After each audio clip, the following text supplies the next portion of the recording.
À Galguli, hier, il n'y avait rien. Pas de registre, pas de chiffres, seulement une poussière sans mémoire et des radios hésitantes.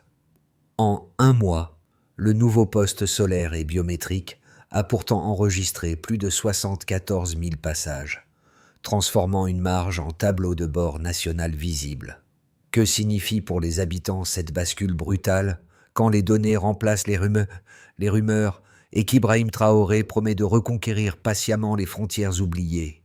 Et si ce petit bâtiment de béton, planté au bout de la carte, disait déjà l'avenir possible du Burkina Faso et d'une partie du Sahel? Le poste de Galguli porte une promesse simple: transformer une marge longtemps silencieuse en espace mesurable, prévisible et utile. La valeur centrale tient en 10 mots. Une frontière qui fonctionne chaque jour change une communauté entière. Mais cette promesse repose sur un équilibre fragile, car tout peut encore vaciller si la présence se fissure, si les routines se rompent, ou si les infrastructures ne tiennent pas la pression technique et sécuritaire. Le risque n'est pas abstrait. La région a connu des décennies où chaque engagement s'effaçait plus vite que la poussière ne retombait, laissant aux habitants une méfiance enracinée. Un poste qui s'éteint une seule nuit pourrait réactiver cette spirale. C'est pour cela que l'enjeu dépasse largement les murs du bâtiment. Il s'agit d'un test de sincérité nationale, un lieu où l'État doit prouver qu'il peut revenir et rester. Et une question, discrète mais décisive, s'impose comme Voici une question discrète qui s'impose. Qu'arrive-t-il si la continuité s'interrompt, même une fois? La réponse déterminera non seulement le destin du poste, mais aussi la crédibilité d'un projet plus vaste. Dès les premières semaines, 2 révélations ont bouleversé la perception de Galguli. Plus de 74 000 passages enregistrés là où il n'y avait auparavant qu'un vide administratif, et une baisse de 37% des incidents frontaliers dans la zone sud-ouest. Ces 2 chiffres, longtemps impensables pour un point considéré comme marginal, ont fait comprendre que quelque chose d'inédit se jouait sur cette frontière. Pendant des décennies, Galguli n'avait été qu'un espace flou sur une carte coloniale jaunie. Dunes mouvantes, pistes hésitantes, lisières forestières, où l'État n'était qu'un murmure intermittent. Les registres froissés servaient d'archives, les radios défaillantes d'outils de coordination, et chaque contrôle improvisé se perdait dans une routine d'incertitude. Les flux humains, passeurs, commerçants, familles en déplacement, groupes, armés, circulaient sans trace, nourrissant une économie parallèle où l'absence de repères alimentait la peur et empêchait tout début de reconstruction. C'est précisément cette spirale qu'Ibrahim Traoré affirme vouloir briser, en rappelant que la souveraineté ne se proclame pas depuis la capitale, mais se bâtit d'abord aux marges. L'infrastructure de Galguli matérialise ce renversement. Les scanners biométriques remplacent les cahiers humides. Les panneaux solaires soutiennent l'eau potable et les données quotidiennes se substituent aux rumeurs fragiles. Pour la première fois depuis longtemps, un poste frontalier burkinabé fonctionne comme un service public et non comme une simple barrière. Ce changement est autant psychologique que matériel. Les habitants, qui voyaient autrefois en l'État une présence lointaine et imprévisible, identifient désormais un bâtiment qui reste ouvert, des uniformes qui reviennent chaque matin, une lumière qui ne vacille pas. Cette constance naissante fait émerger un sentiment nouveau, l'idée qu'une routine stable peut, à elle seule, redessiner la relation entre une population et son administration. Ainsi, la question suspendue depuis l'ouverture, une frontière peut-elle vraiment donner naissance à l'espoir, commence enfin à recevoir un début de réponse. Pour comprendre ce que représente réellement Galguli dans ses premières semaines, il faut écouter ceux qui vivent littéralement à quelques mètres des câbles solaires. Bernardette Cambiré, vendeuse de fruits et mère de 4 enfants, raconte qu'autrefois, l'État n'existait qu'à la radio. Aujourd'hui, elle remplit ses bouteilles d'eau issue du forage alimentée par le poste et résume la transformation en 3 mots: lumière, paix, routine. Son témoignage rejoint celui d'un ancien officier local, désormais affecté au contrôle biométrique. Pour lui, quand on sert, on est enfin vu. Cette phrase simple, presque anodine, éclaire ce que la modernisation a bouleversé. L'État devient lisible, presque familier, parce que sa présence ne disparaît plus entre deux patrouilles. Les bâtiments ne sont plus des symboles, mais des repères concrets, quotidiennement utilisés par ceux qui les entourent. Ces voies de terrain incarnent le changement que les cartes et les statistiques ne suffisent pas à saisir. Elles donnent chair à la logique portée par Ibrahim Traoré, qui soutient que la souveraineté se reconstruit par proximité et non par proclamation. À travers ces routines nouvelles, présenter une identité, enregistrer un passage, demander une information, puiser de l'eau. Les habitants ressentent que la frontière n'est plus un vide menaçant, mais un espace stabilisateur.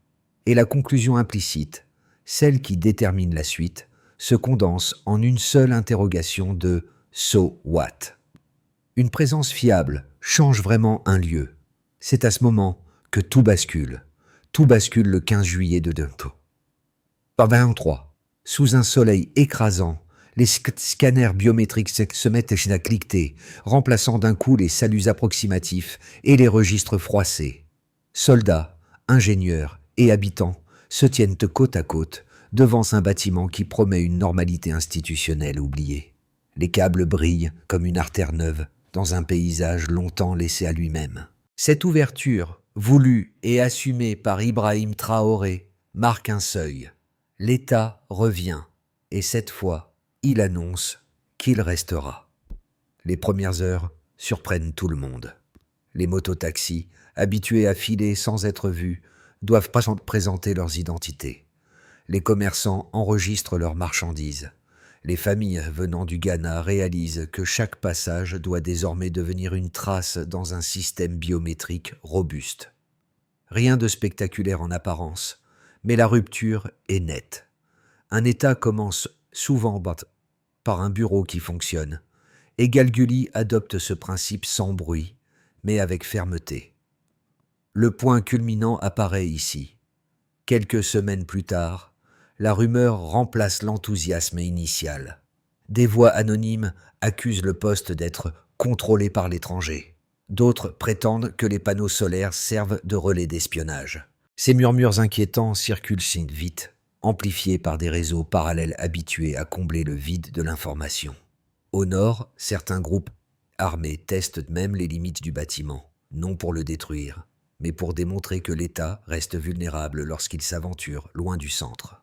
À Ouagadougou, la réaction est immédiate. Ibrahim Traoré convoque un conseil de sécurité d'urgence. Il ne s'agit plus de protéger une infrastructure, mais de défendre une doctrine, reconstruire les marges avant de sauver le cœur du pays. Les patrouilles sont renforcées, la coordination avec le Ghana devient plus serrée. Les médias d'État répètent le même message. La frontière n'est pas négociable. Ce moment constitue le vrai pic de tension. Pour la première fois depuis des années, une action militaire suit une infrastructure civile, et non l'inverse. Ce renversement subtil redéfinit la manière dont la souveraineté s'exprime dans une zone délaissée. L'État pose un acte rare, protéger une routine encore fragile. Dans la résonance qui suit, la riposte attendue ne vient jamais. Les groupes armés, constatant que la lumière reste allumée, que les patrouilles demeurent régulières, que les protocoles ne s'interrompent pas, reculent peu à peu. Les marchés voisins rouvrent, les enfants recommencent à jouer autour des câbles solaires, indifférents aux débats géopolitiques. La routine, presque silencieuse, reprend sa place et imprime un rythme stable dans un espace qui n'en avait plus. Dans les semaines suivantes, les effets indirects se multiplient. Les petites entreprises réapparaissent autour du poste. Les transporteurs trouvent un point d'ancrage fiable. Les habitants cessent de considérer l'État comme une rumeur lointaine. La frontière, autrefois une ligne poreuse, devient un repère quotidien.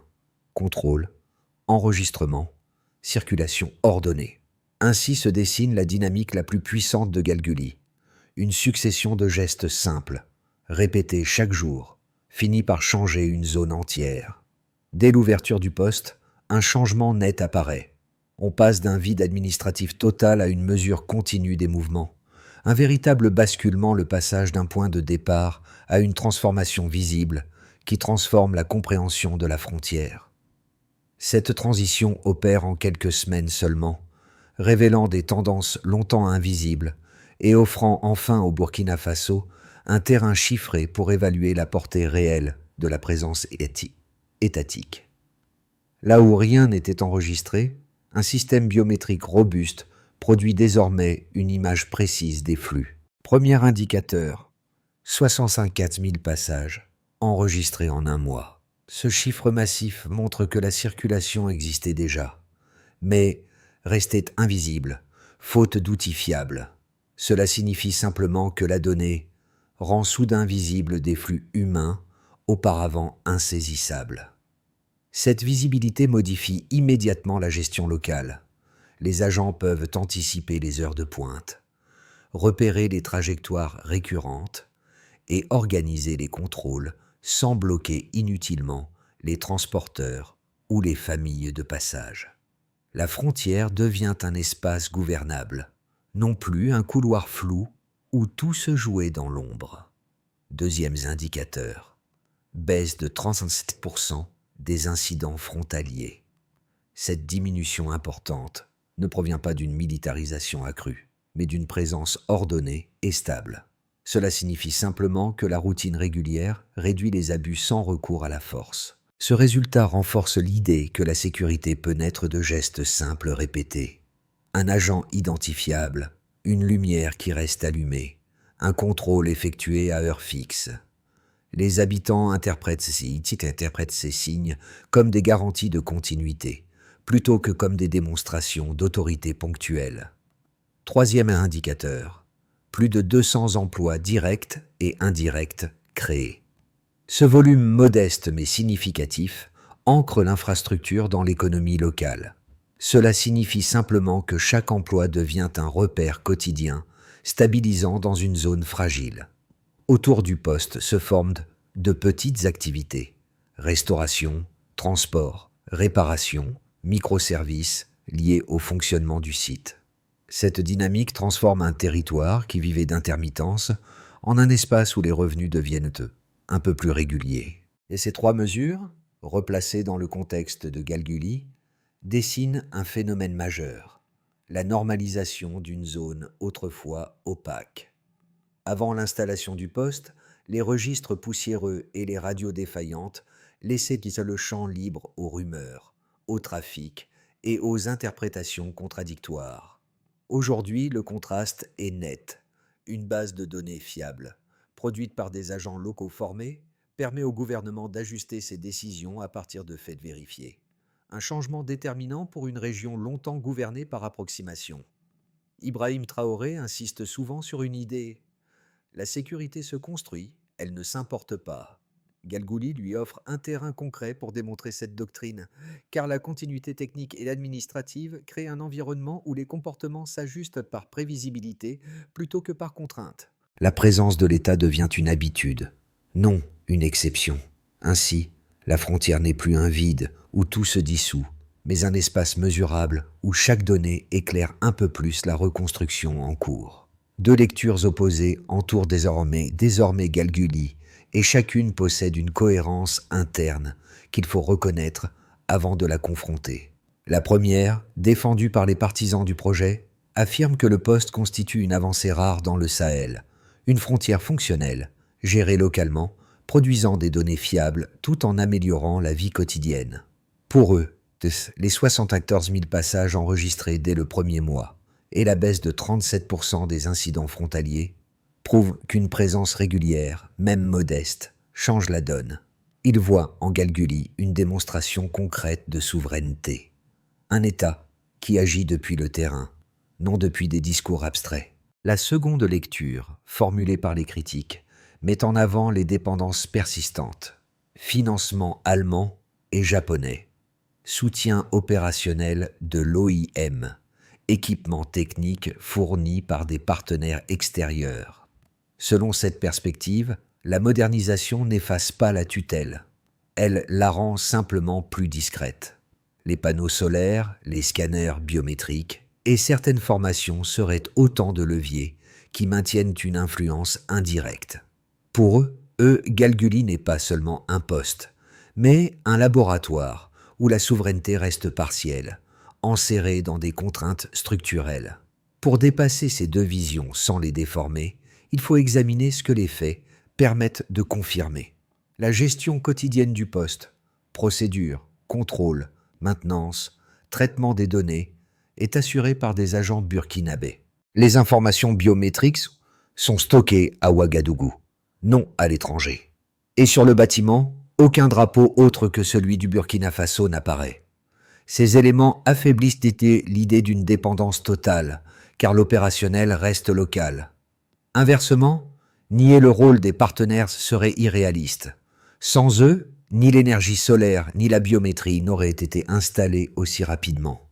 La souveraineté affichée doit donc être nuancée. Elle se construit avec appui extérieur, ce qui n'annule pas sa légitimité, mais en souligne les limites. C'est précisément cette tension qu'Ibrahim Traoré tente d'articuler.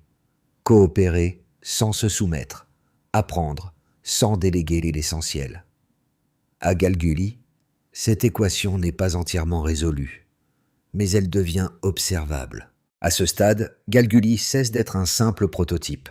Le poste devient un point d'observation où l'on distingue, pour la première fois, ce que pourrait être un réseau frontalier burkinabé cohérent. Les scanners biométriques tournent sans interruption. Les panneaux solaires assurent l'eau et la lumière. Et les routines administratives s'installent comme si elles avaient toujours existé. Rien n'a encore la solidité d'une institution ancienne, mais tout indique qu'une continuité se met en place. Une scène résume ce changement. Au lever du jour, une file d'habitants attend pour remplir des bidons au forage, pendant qu'un agent vérifie les documents de voyageurs venus du Ghana. Ces gestes ordinaires, presque invisibles ailleurs, tissent ici une normalité qui n'existait plus. La souveraineté ne s'exprime ni par des discours ni par des démonstrations militaires, mais par la répétition de gestes simples, une logique que Ibrahim Traoré revendique ouvertement. Pour les observateurs, cette continuité constitue le véritable pivot. Si un seul poste peut tenir ainsi, alors le modèle devient réplicable. Et dans cette possibilité de réplication, se dessine une certitude discrète. La stabilité n'est pas encore acquise, mais elle cesse d'être un mirage. Les effets de Galguli ne se mesurent pas seulement dans les chiffres, ils se lisent dans la manière dont 4 groupes, les habitants locaux, les agents de l'État, les voisins régionaux et les acteurs économiques, ont vu leur quotidien se transformer. Chacun porte une part du choc, une part du bénéfice et une part d'incertitude. D'une part, habitants locaux, NN. Pour les résidents de Galguli, le changement est immédiat. L'eau coule désormais régulièrement grâce au système solaire, et les marchés, jadis sporadiques, reviennent chaque semaine avec une prévisibilité nouvelle. Les uniformes, autrefois perçus comme lointains ou imprévisibles, deviennent des repères familiers. Les mères de famille décrivent une sécurité issue non d'une disparition du danger, mais d'une présence visible. Cette normalité naissante rend tangible l'idée défendue par Ibrahim Traoré, une souveraineté qui commence par la routine. D'autre part, agent de l'État, DN. Pour les forces de sécurité et les administrateurs, Galguli devient un terrain d'apprentissage réel. Il manipule les scanners biométriques, gère les procédures, enregistre les mouvements et ajuste les patrouilles selon les données du jour. Cette mainmise locale donne un contenu concret à la doctrine gouvernementale. Un État qui exerce sa présence à hauteur d'homme. Les agents répètent souvent la même phrase. Quand on sert, on est enfin vu. Elle résume l'effet psychologique majeur, la reconnaissance mutuelle qui manquait aux marges du pays. Par ailleurs, voisins régionaux, ND, de l'autre côté de la frontière, les impacts se font sentir rapidement. Au Ghana, les autorités saluent une amélioration nette de la coordination et un frein important au trafic. En Côte d'Ivoire, Certains commerçants craignent un ralentissement, mais reconnaissent une plus grande sécurité le long des routes transfrontalières. Au Mali et au Niger, les régimes alliés observent Galguli avec attention, y voyant un test de souveraineté opérationnelle rare dans le Sahel. Le poste, modeste en apparence, devient un petit point géopolitique. De plus, acteur économique, KEV. Autour du bâtiment, un micro-écosystème renaît. Plus de 200 emplois directs et indirects, restauration, transport, réparation, services liés au flux, ancrent le poste dans l'économie locale. Les transporteurs trouvent une stabilité nouvelle, des horaires clairs, des contrôles prévisibles, des trajets moins risqués. Les commerçants itinérants reviennent, les marchés reprennent forme, et les revenus cessent d'être entièrement soumis à l'aléatoire. La frontière, jadis un vide à contourner, devient un moteur silencieux qui organise la vie quotidienne. Ainsi, les 4 groupes absorbent chacun une partie du choc créé par l'arrivée du poste. Certains y voient une renaissance, d'autres une prudence nécessaire, tous une transformation. La question ouverte, désormais, n'est plus de savoir si l'impact existe, mais s'il peut durer, et si la continuité promise par Ibrahim Traoré peut résister au temps et aux tensions. Dans les mois à venir, 3 trajectoires plausibles se dessinent pour Galguli. Chacune repose sur des éléments déjà observables, sans extrapolation hasardeuse. Elle montre comment une infrastructure aussi modeste peut influencer durablement une région frontalière, selon que la routine se renforce, se diffuse ou se fragilise. Et au cœur de ces scénarios se trouve la doctrine défendue par Ibrahim Traoré, reconstruire les marges pour stabiliser le centre. Dans une première perspective, la continuité silencieuse.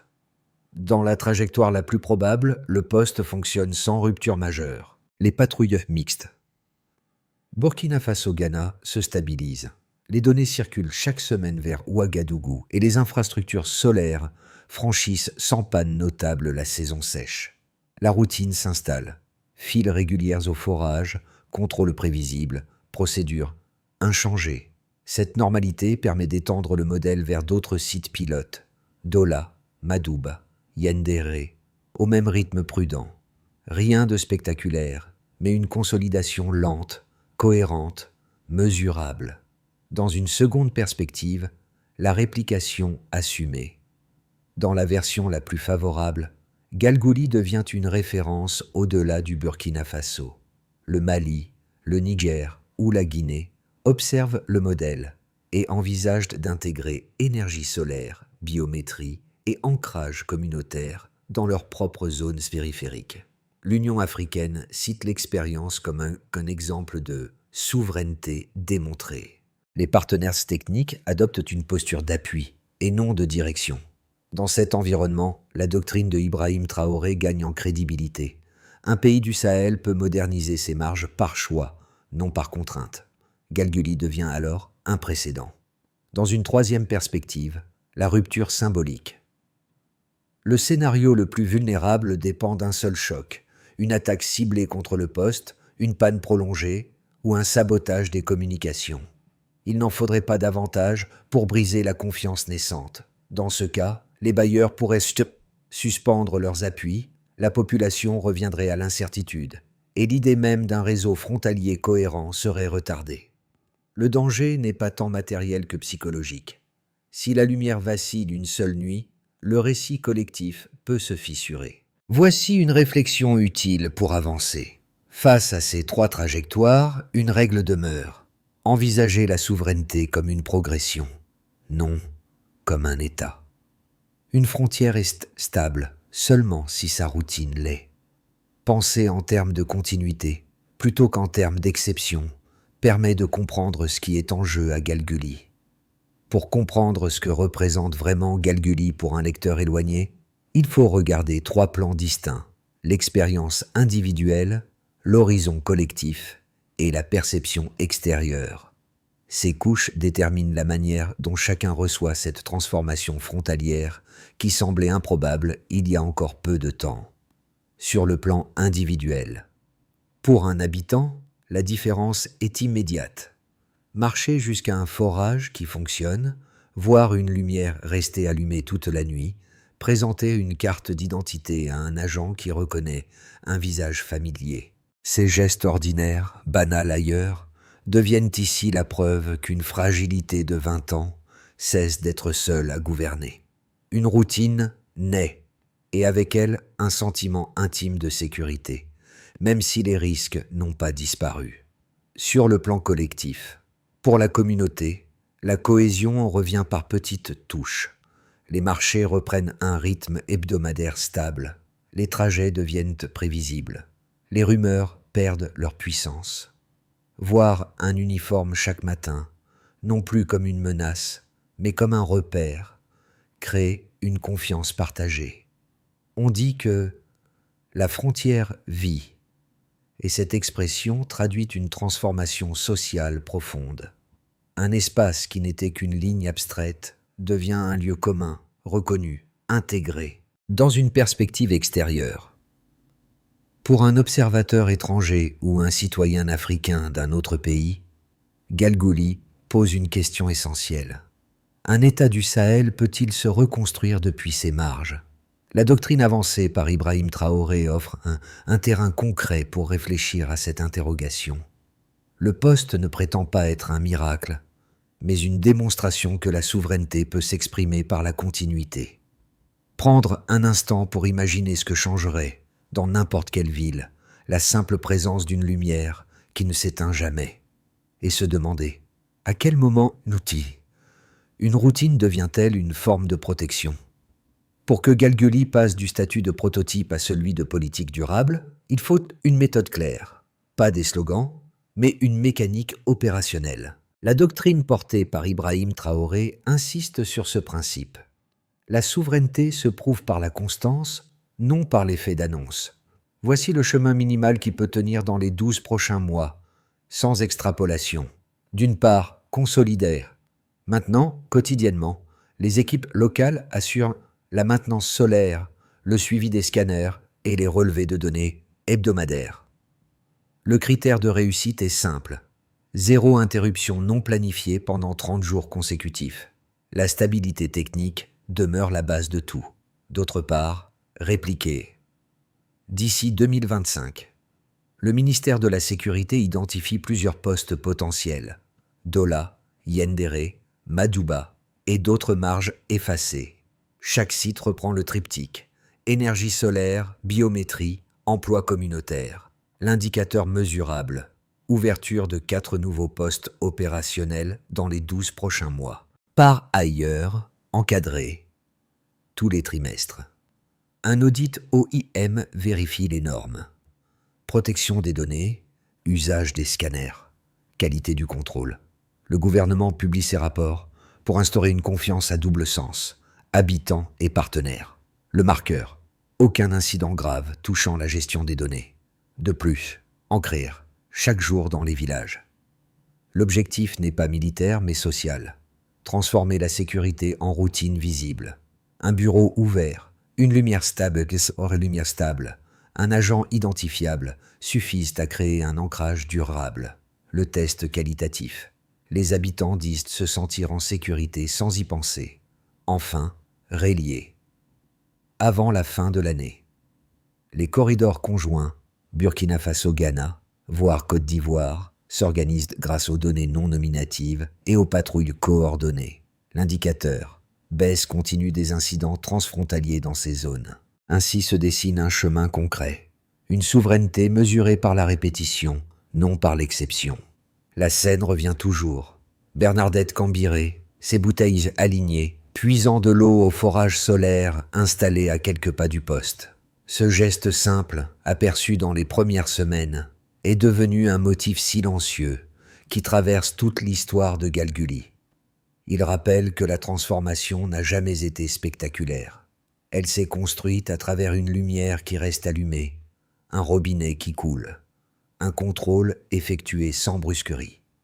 Autour d'elle, les enfants jouent à l'ombre du drapeau. Les câbles vibrent doucement, les agents saluent en début de garde. Rien n'a la force d'un événement héroïque. Et pourtant, chaque détail confirme une même évidence. La souveraineté peut être une proximité. C'est là que les mots d'Ibrahim Traoré prennent un poids particulier, car ils trouvent enfin un lieu où s'incarner, un espace où la présence ne disparaît plus. La phrase qui cristallise ce récit tient en peu de mots. La routine finit par stabiliser un pays. Elle résonne à Galguli, dans un décor longtemps oublié, où chaque geste ordinaire devient un fil reliant l'État et ceux qu'il protège.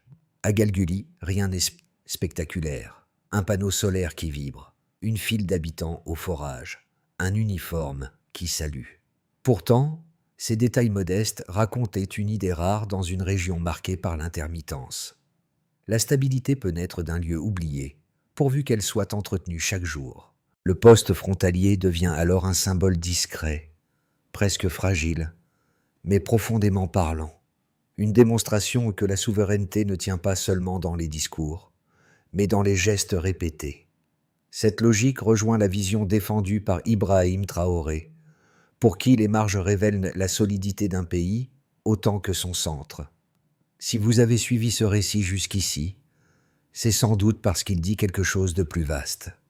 L'importance des débuts lents, des espaces ignorés, des routines qui finissent par tisser un lien entre une population et l'État qui la protège. Et peut-être qu'une question demeure ouverte, volontairement simple. Dans quel lieu discret commence, selon vous, la stabilité d'un pays ?